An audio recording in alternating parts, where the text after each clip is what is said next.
they come across some interesting creatures on planet Earth when they get here, and they say, okay, well, we need to get help. We need to get much more gold out of the ground than we're getting right now. Because based on what the Sumerian tablets and the translations thereof tell us, there was only a small number of these Anunnaki that arrived on planet Earth, and it wasn't enough to get the gold out of the ground. I guess what I'm confused about is, were there two different beings? Were there two different races, or was it all the same species that came here? Well, in the beginning, I guess it was one species. The Anunnaki would be one species, and this is still the big question. You know, where do the different race groups on planet Earth come from? And that question hasn't been answered. It's something that we need to deal with. It's a very important problem that we need to get on top of. How do the different race groups fit and, you know, suddenly come out of this picture? So it seems that there was a lot more cloning and manipulation that happened. You know, and this whole story that, you know, white people are white because they live further away from the equator, and black people are black because they live more in the sun.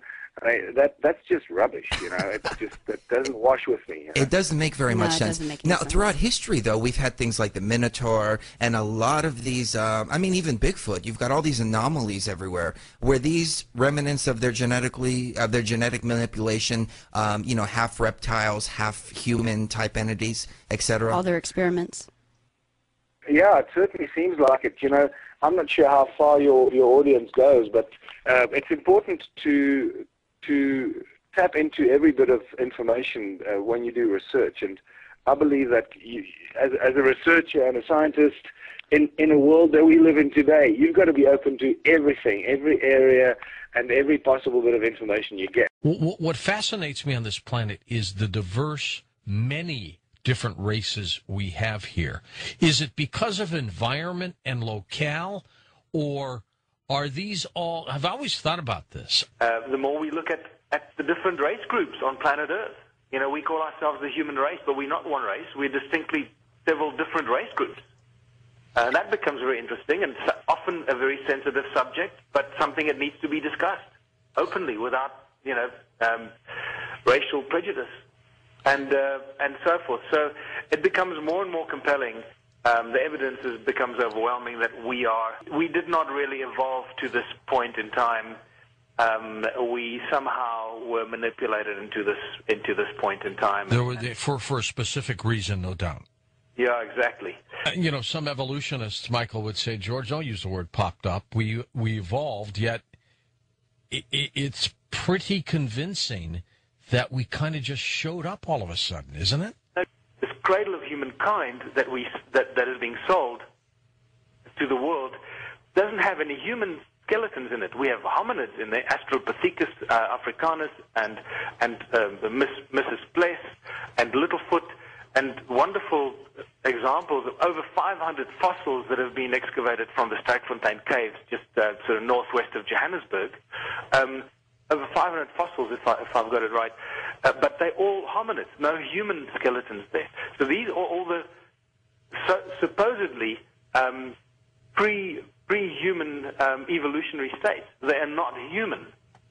This has become a very hot political debate in South Africa because some people believe that you've become a racist and you're drawing racial lines here, and it's got nothing to do with that. You've got to call it what it is. You've got to call it as you find it. You can't start becoming politically sensitive to one group or another. No, this is anthropology. Are these all various sex races from other extraterrestrials that have been here, and they've manipulated in their own image?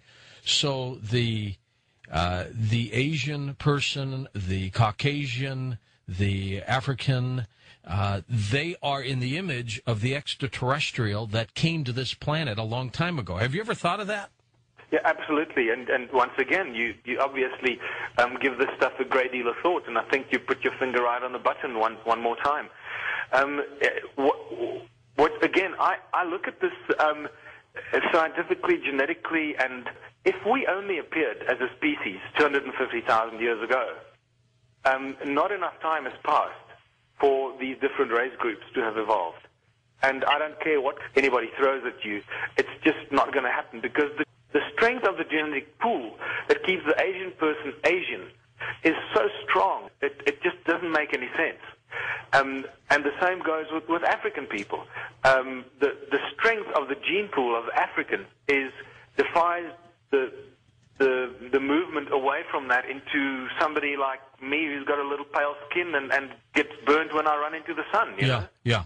It doesn't make any sense, and there's not enough time that has passed on Earth for us to have evolved so dramatically into these 3 or 4 distinctly different race groups.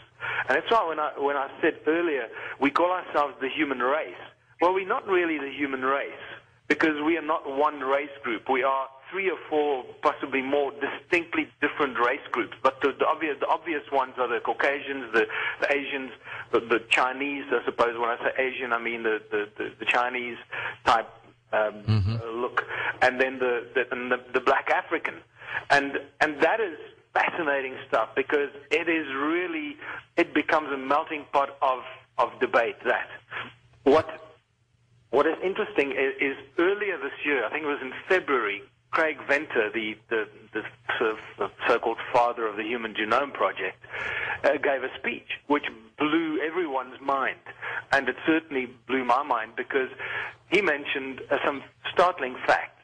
Until very recently, we were all sold the story that all humans are 99.9% genetically the same, right, identical. Well, that is no longer the case. Okay, with the Human Genome Project studies, they found out that between people and especially different race groups, there is up to a 2 or a 3% difference in their genetic structure. And that's a big difference, isn't it? It's a huge difference. It's almost, Michael, as if they all came from different places in the universe. That's certainly what it seems like. It seems like there might have been a prototype kind of person built here, and then another group by one group of extraterrestrial settlers for a specific purpose. The cloning of the humans by the Anunnaki, many of your listeners will be very familiar with that. That seems to be a specific point in time, and possibly some of the earliest human manipulation of this new species called Homo sapien. We talk about just how we evolved on this planet. You know, we're talking about the work of Zecharia Sitchin and his theories of the 12th planet. Robert Saffier does a very thorough job trying to coordinate all the various people who are talking about this. And it's growing, I think. It's growing, and it's getting bigger and bigger and bigger.